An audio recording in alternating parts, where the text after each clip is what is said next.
Dinosaurs. The most fantastic animals in the history of life on Earth. And yet their extinction remains a mystery.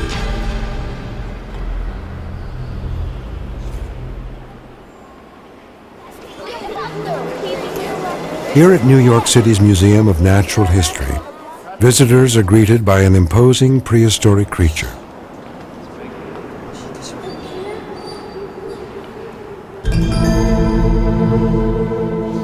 Berosaurus, whose name means heavy lizard, stretched a staggering 80 feet long and stood as tall as a 5-story building. This enormous plant-eating dinosaur lived during the Jurassic period some 150 million years ago.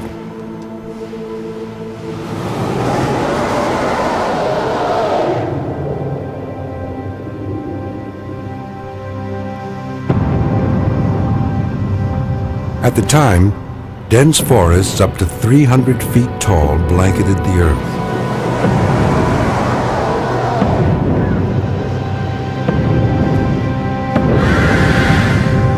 Berosaurs consumed huge quantities of leaves from these giant stands.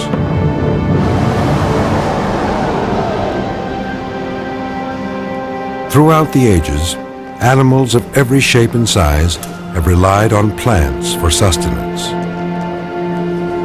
Whenever new flora appear, the effect on the animal kingdom can be dramatic. In the rise and fall of dinosaurs, the evolution of plants played a surprisingly significant role.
Earth, 500 million years ago, was a place of striking contrasts.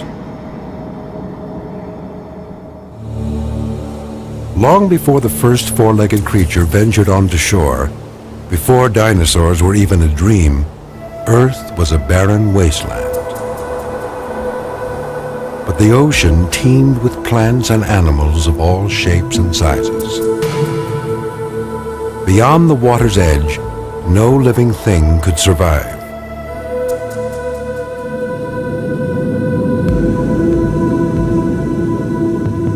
But these lifeless land masses would soon witness change. Vast islands of rock and sand collided again and again, creating larger continents. The collisions thrust mounds of Earth upward through the planet's fault lines. Over time, these rising hills would evolve into the world's great mountain ranges. These lofty giants caused major shifts in the climate. The deluges carved winding paths through mountainsides, converging into powerful bodies of water.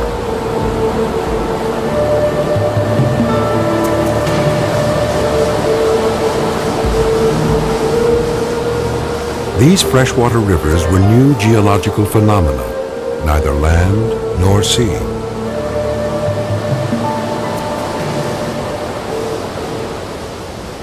In time, our sea-dwelling ancestors would feel their lure and make their next evolutionary move.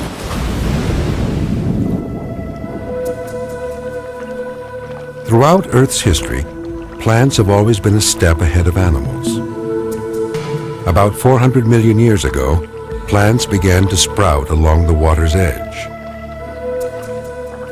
In time, insects and the common ancestor to both dinosaurs and humans, amphibians, began to populate this new green landscape.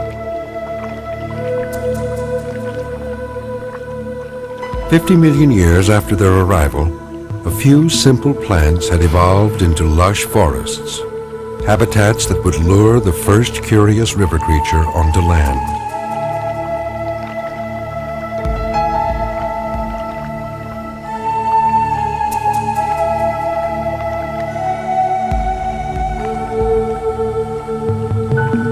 But these hardy giants could survive and breed only in proximity to water.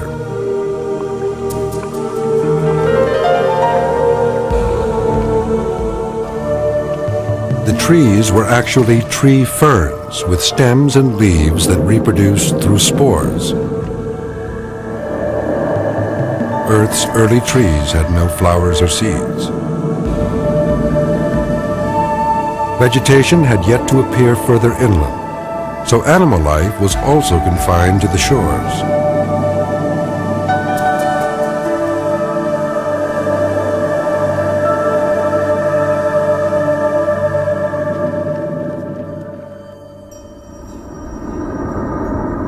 The Badlands of Arizona. Hidden in this desolate landscape are some of the earliest fossils of plants that moved inland. This giant tree has kept a lonely vigil here for millions of years. But in its day, it was a pioneer of sorts. Born on the wind, it arrived at this spot as seed.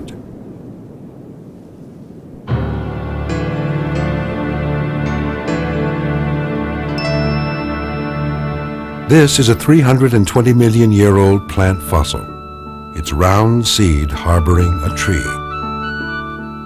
Because trees had deep roots, they could weather many seasons even on arid land.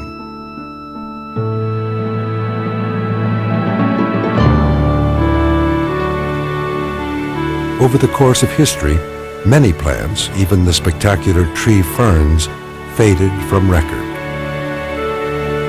But a new class of plants, the gymnosperms, was on the rise. These were plants with exposed seeds, usually contained in a type of cone. Gymnosperms developed a new method of reproduction. Their seeds were fertilized by clouds of wind-blown pollen that settled on the female reproductive organ, the pistil.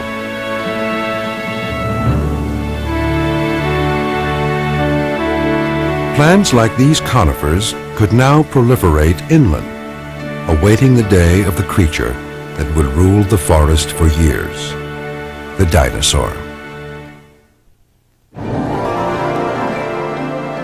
230 million years ago, during the Triassic period, when the first dinosaurs would appear, the planet underwent another major transformation. The supercontinent of Pangaea began to break apart. In the wake of continued violent volcanic activity, the amount of carbon dioxide in the atmosphere was 4 to 8-fold what it is today.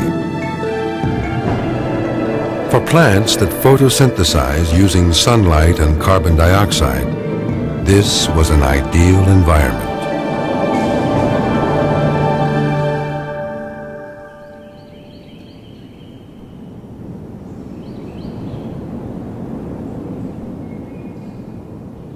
Back in the Triassic Age, North America's forests probably looked a lot like this.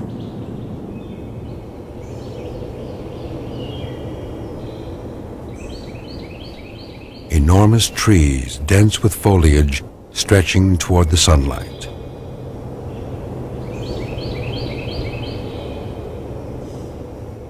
Land that for eons lay exposed to the sun's harsh rays now rested under a protective canopy.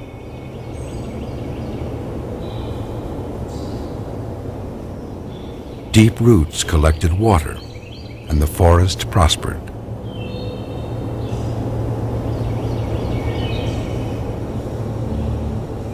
The new plant life was an attractive food source for the herbivores that were populating land's interior, and later, the meat-eating reptiles that preyed on them. Among these distant relatives of Ichthyostega, the first creature to set foot on land, were the world's first dinosaurs.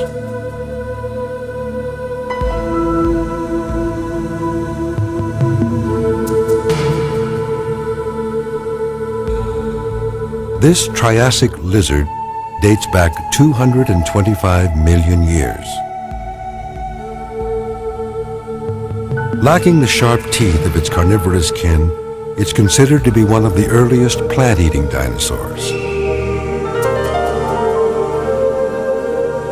This tiny creature, less than 3 feet long, was less than ferocious.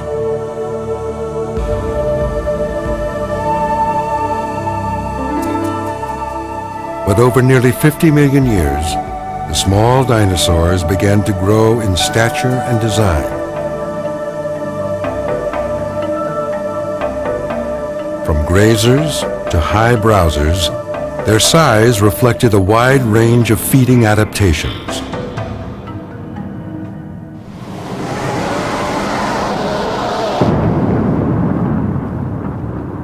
The reign of the dinosaur began in the planet's great forests.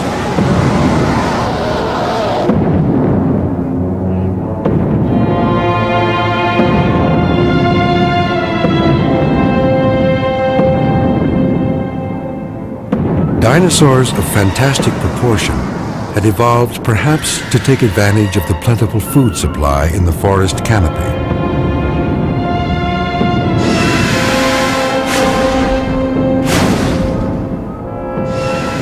Unlike reptiles, dinosaurs walked on sturdy legs that allowed them to take long, efficient strides and supported their enormous body weight, especially while feeding.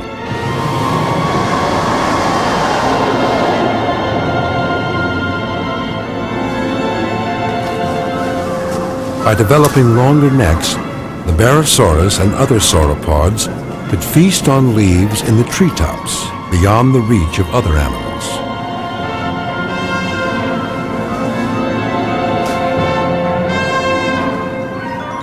The sauropods had extremely crude dental structures, long and narrow peg-like teeth. Without molars like animals that evolved later on, these dinosaurs couldn't grind their food.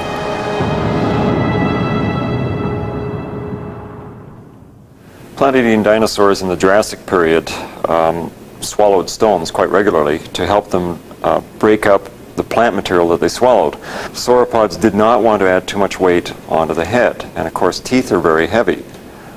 So if sauropods were grinding up their food in their mouths, they would have a problem with this because that would mean they would have to have a lot of teeth in their jaws. The teeth are heavy, and that gives them a balance problem with their long necks. So what sauropods did instead was swallow stones, which went down into possibly a gizzard in the gut region, but certainly into the stomach as well. And the stones would rub together and grind up the plant material. Berosaurs only used their limited jaws for simple tasks, carrying food from the forest canopy. The gymnosperms of their era had softer leaves than today's conifers.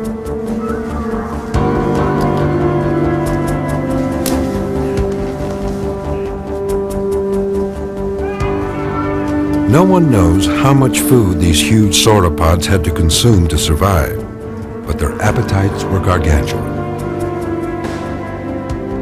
Scientists estimate that their daily diet may have exceeded a half-ton of vegetation.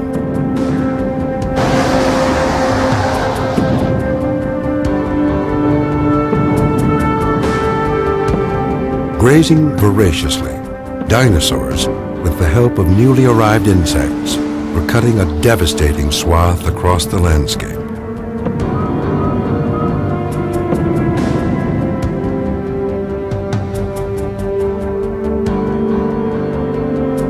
By the end of the Jurassic period, more than 10 varieties of sauropods and a range of carnivorous dinosaurs roamed the North American continent.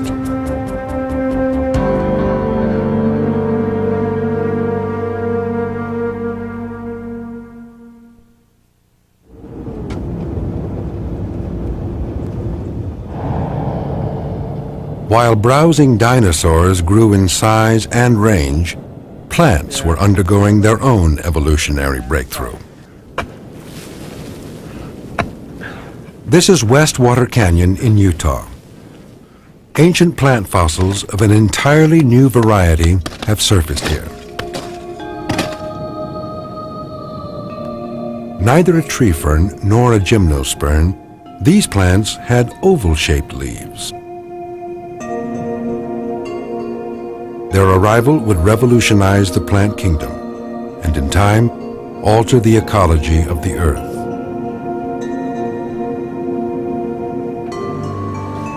Yeah, that looks good. That's fine. Now, where is this from? Dr. Peter Crane, a biologist with Chicago's Field Museum of Natural History, has been sifting through layers of time, studying the origins of this great change. Rocks from the Utah desert are thoroughly washed in water, then gradually dissolved with weak acid to separate stone from plant life.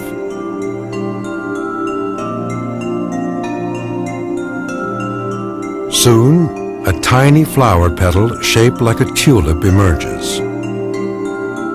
The unlikely catalyst of major change in the Earth's ecology, the angiosperm, or flowering plant.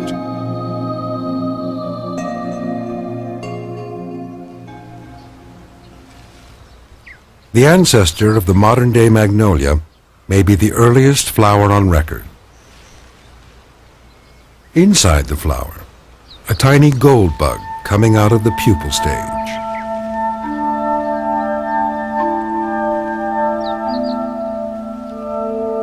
It's likely that relatives of this insect contributed to the revolution of flowering plants.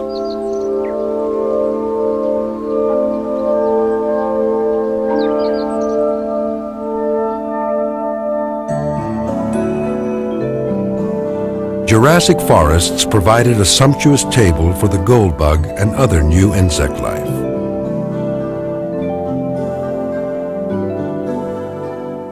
Pollen from flowering plants drifted through the forest like a soft rain.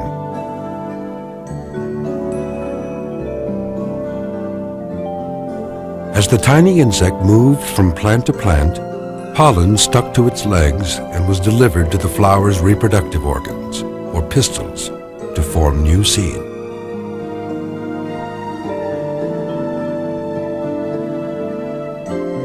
With the help of the gold bug, flowers spread across the landscape.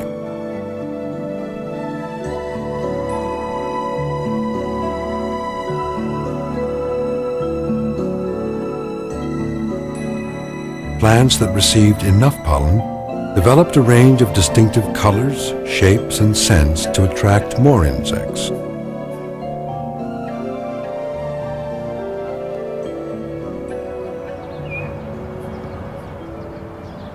In his outdoor laboratory, Cornell University biologist Dr. Carl Nicholas observes nature's age-old alliances at work. He believes that Earth's early plants and insects formed relationships for the same reason: mutual survival. Insect pollination allows a plant to transport pollen from one individual to the next, using the brain of the insect to identify the same kind of plant as the donor of the pollen. So, for example, you can have angiosperms that are separated by many miles. Two flowering plants of the same species, separated by many miles, and the insect can transport pollen over that mileage. Plants can't move, but insects can. Gymnosperms tend to rely on wind for transport of pollen, so they can transport their pollen only a short, relatively shorter distance. So you can get widely scattered angiosperms that are still reproductively successful. If you widely scatter pine trees, they're not as reproductively successful. The new flowering angiosperms had another advantage over other plants: the speed at which they reproduced.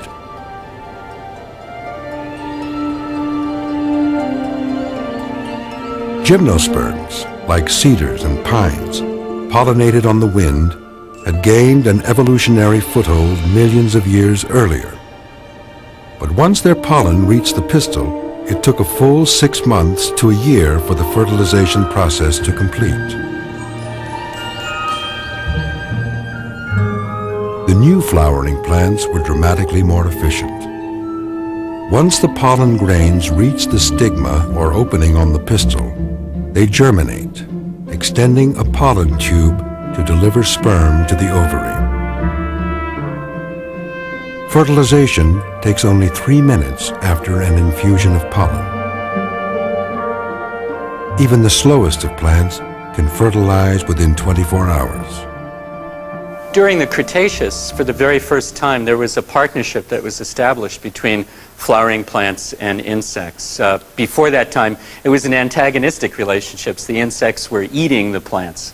But with the evolution of flowering plants, a kind of hand-and-glove relationship began to evolve.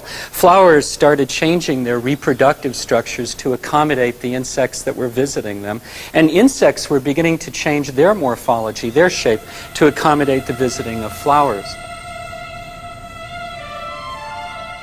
Nectar produced by flowering plants was a powerful lure for their partners in evolution.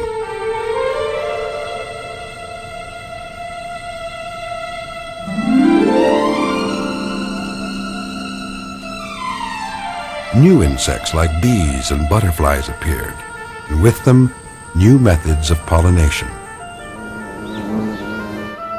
Only one type of bee can help fertilize this ginger plant.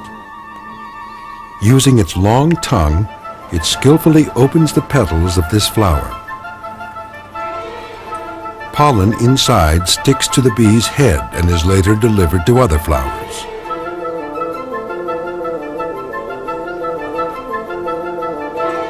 The bee, in turn, is rewarded with nectar, off limits to other species. Through co-evolution, a specialized one-on-one relationship between flowering plant and bee is established. The cooperative effort produced an explosion of insects and flora of virtually infinite texture and design.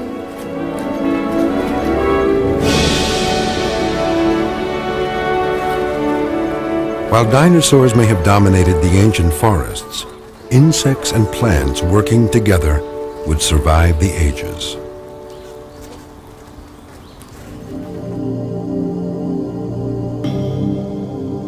Flowering plants soon dominated the temperate regions of the North American continent, and gymnosperms receded further north.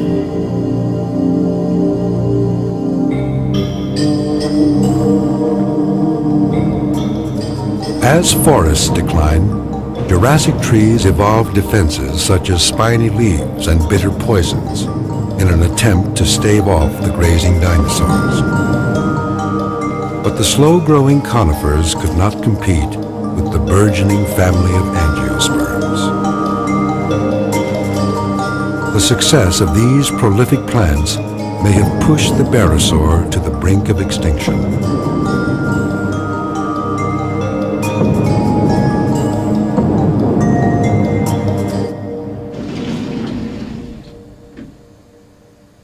Layers of history reflect these changes. Cornell's Dr. Nicholas has collected more than 18,000 plant and insect specimens from around the world. These ancient fossils tell the story of life's evolutionary struggle.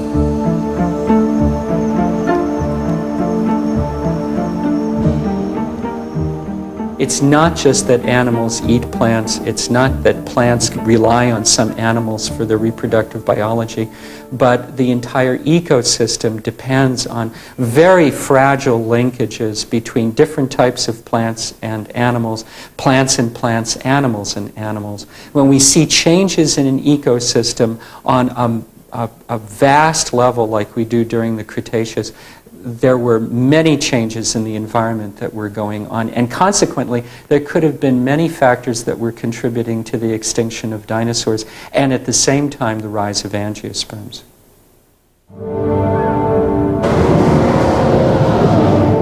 No change could have been more dramatic for the dinosaur than the decline of Earth's great conifer forests.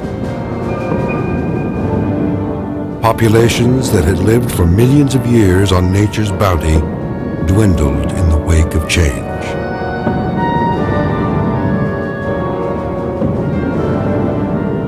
The conifers that remain must have evolved their own survival strategies, perhaps acquiring tougher foliage the weak-jawed dinosaurs were not equipped to consume.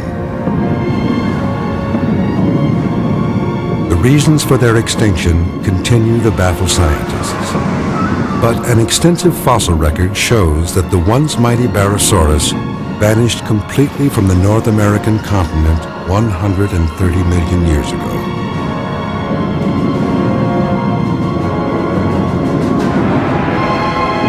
More than 10 different species of dinosaurs left their footprints here during the Jurassic period. By the Cretaceous, when flowering plants exploded onto the scene, all but one had become an ecological casualty.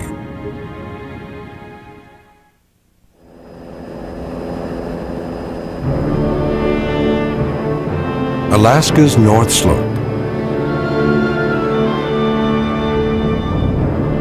During much of the year, this land bordering the Arctic Ocean is blanketed by snow and ice.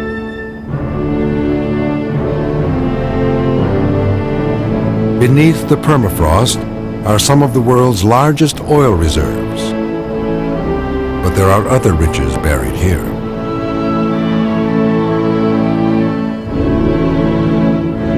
Hidden in the sedimentary layers are dinosaur fossils, a prehistoric graveyard that has attracted the attention of Dr. Elizabeth Browers of the U.S. Geological Survey and Dr. Ralph Taggart of Michigan State University. Together, they have unearthed fossils from the strata dating back to a period after the birth of angiosperms.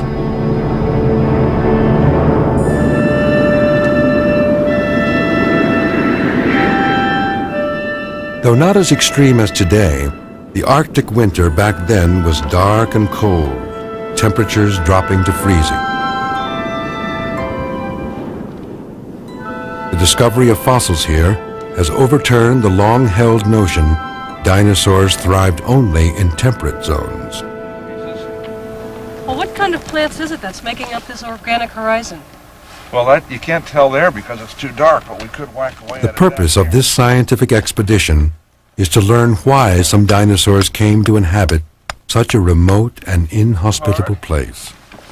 Oh, look at this. Conifer needles. Look at them.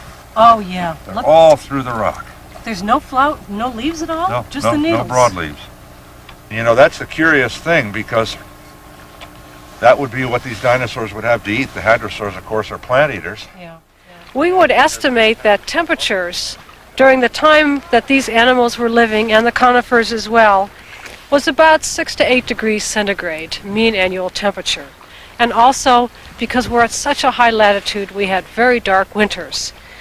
These conifers are in the same bed as the hadrosaurs, and there are no other plants associated. There are no flowering plants, no angiosperms, only this dominance of conifers. It's clear that the hadrosaurs had to be eating the conifers, and this is how they survived throughout the year, especially during the winter as well. This horizon right here is what I've been looking for. It's a little bit gray, it's a light gray color, when it's weathering, but you see when it's fresh, it's very dark and it's full of organic material, a lot of plant material. Well, what are those light-colored pieces? Oh, look at this. Oh. Here's a piece of a hadrosaur. Hey. This is a hadrosaur. What is it? Wow, a hadrosaur toe bone. Oh, that's fantastic. Spectacular that. preservation. You see how good that is? What we're All dealing with here is really a history. It's almost as if somebody had put together in a book the history of this some point on this ancient Alaskan landscape. So at this down here in our book, all the pages are in the form of layers of mud that are coming in, probably with seasonal floods from the neighboring river, and those during that time, mostly plant debris, mostly conifer needles was accumulating. As we move later in time and these deposits thicken up, this is no longer just sort of accumulating mud and leaf litter. It's almost a swampy area, a little back swamp away from the main channel in which there was a great deal of organic material accumulating, almost a coal. If there was more organic material, this would almost be a coal. But this is the environment where the dinosaur bones were sweeping in. Now this also has conifer needles in it, but they're not as concentrated as the conifer needles in the other deposits, and they're harder to see because it's against a very, very dark background. So the basic vegetation was the same, but this is at this point in the history of this one spot that we're standing on, now dinosaur bones were washing into this site. The dinosaur discovered in Alaska is a plant-eating hadrosaur called Edmontosaurus, which first appeared around the mid-Cretaceous. Fossils of Edmontosaurus have surfaced in locations across North America.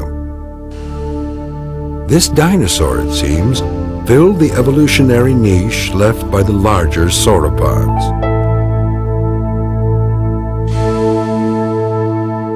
Edmontosaurus was a duck-billed dinosaur, about half the size of the berosaurus. Why had this animal traveled so far north?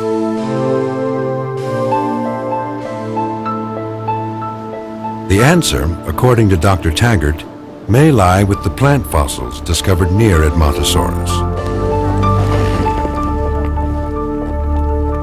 The plants that are preserved in the rocks are the same kind of conifers that we find in the stomachs of dinosaur mummies from Alberta, mummified dinosaurs from Wyoming.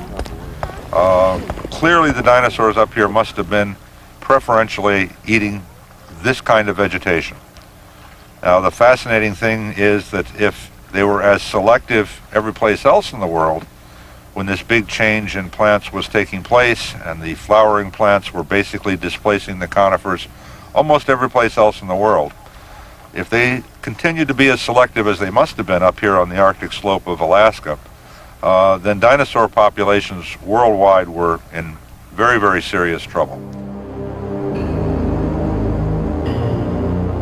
During the Cretaceous, angiosperms from warm equatorial countries prospered everywhere, while conifers were dominant only in polar regions.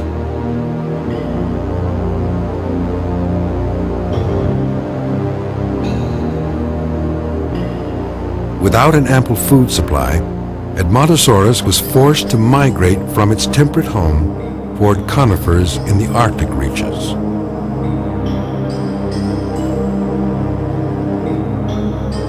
For the large-bodied dinosaurs, the days of bounty had drawn to a close.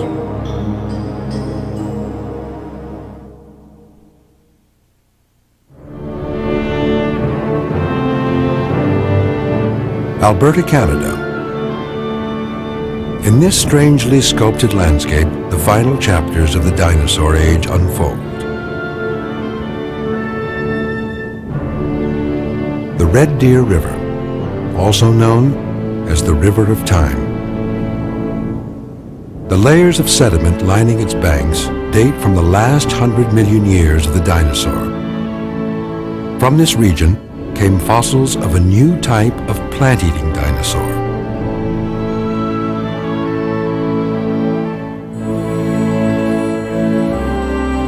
This three-horned dinosaur, Triceratops, was one of the ceratopsians or horn-faced dinosaurs that dominated the late Cretaceous era.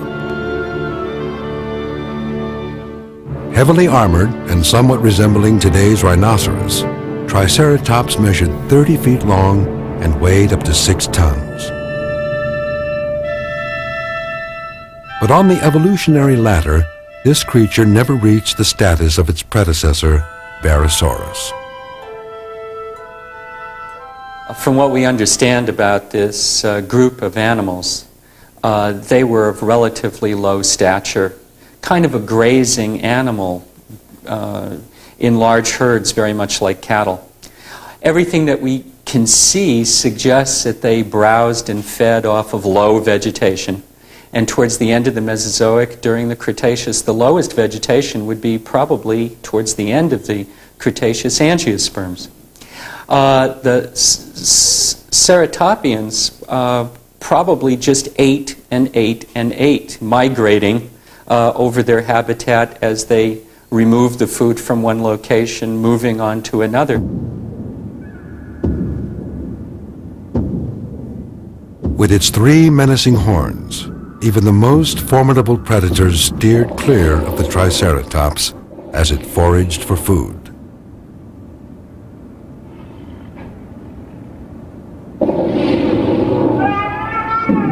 But what distinguishes Triceratops in the historical record was its ability to adapt where others couldn't.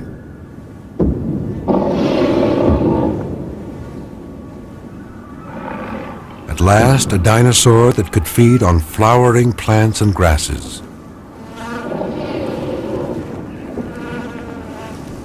In this landscape full of life, it is hard to imagine that the dinosaur age was fading. Meanwhile, in the shadow of the prospering Triceratops, angiosperms had begun to seek new partners in evolution.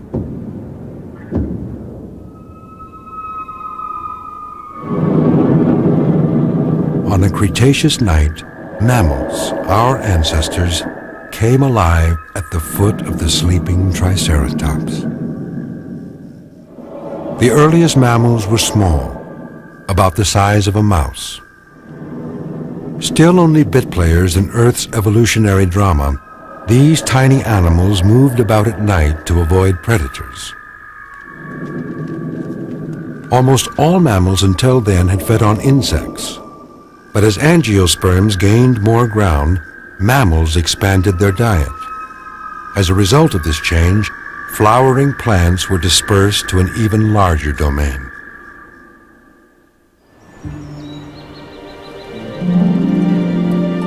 Summer in Hokkaido, the northernmost island in Japan. The season when sweetbriar blossom over the countryside. Sweetbriar are relatives of the planet's early fruit-bearing plants. By responding quickly to evolutionary pressures, angiosperms won the cooperation of other species. Their first triumph? Attracting insects who would distribute their seed.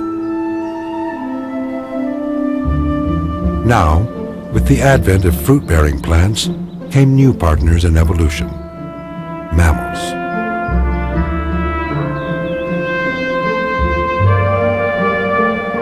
Mammals disperse the fruit seeds to places they may never have reached otherwise.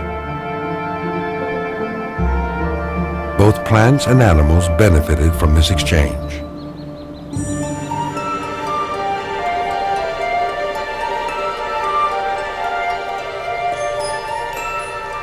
Ecologist Dr. Yumoto of Japan's Kobe University has been conducting field research in Southeast Asia and Africa to study how plants and animals interact.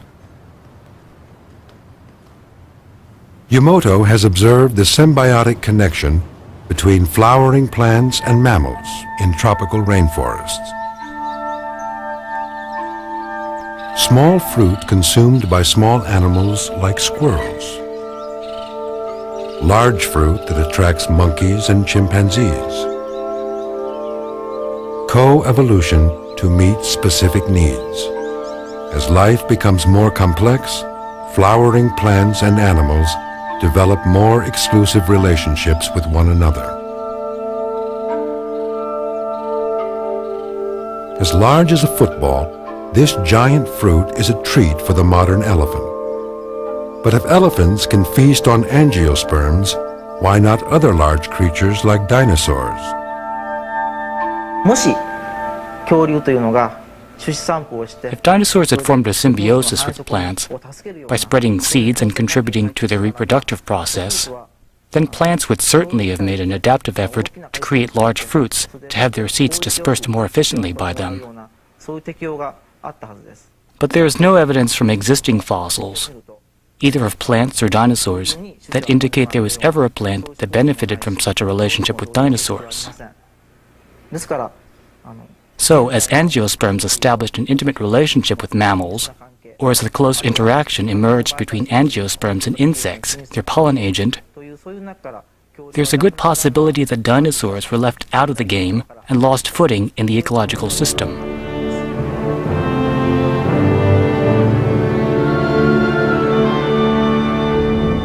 Without enough food, the planet's remaining dinosaurs would slowly die out.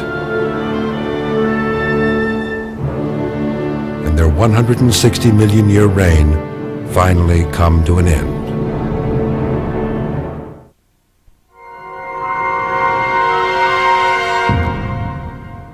Despite lifetimes of research by paleontologists, no one knows the exact cause of the dinosaurs' mass extinction at the end of the Cretaceous period.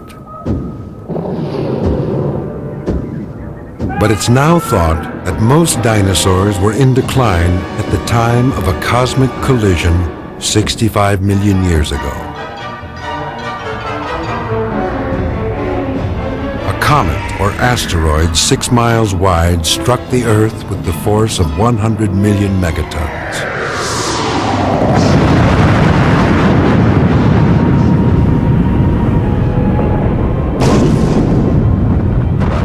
The impact created a worldwide firestorm and hurled a cloud of dust and debris into the atmosphere, blocking out the sun.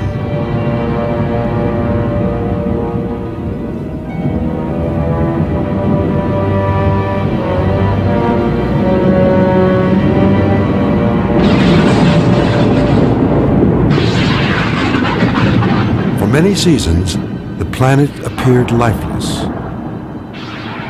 In this never-ending winter, plant life vanished, and with it, plant eaters and their predators.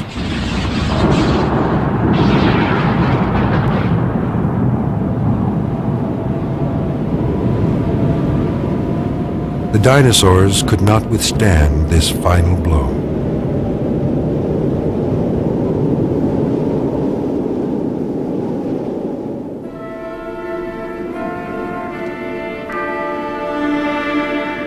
But enough plants and animals managed to survive this age of darkness.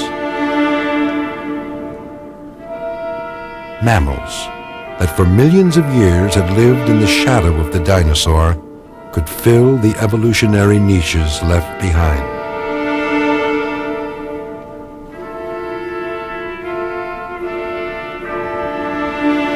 At last, winter subsided, giving way to sunlight and fresh signs of life.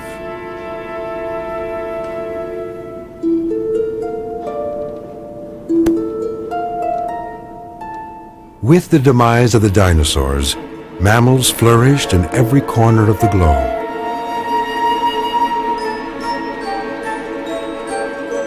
The earth found a new rhythm.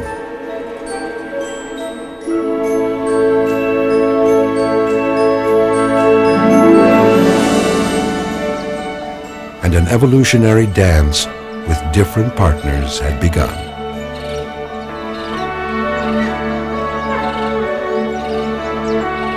Versatile creatures would appear, animals that could climb or run or forage skillfully in their new habitat. The first of a long line, a lineage that would one day include the family of man.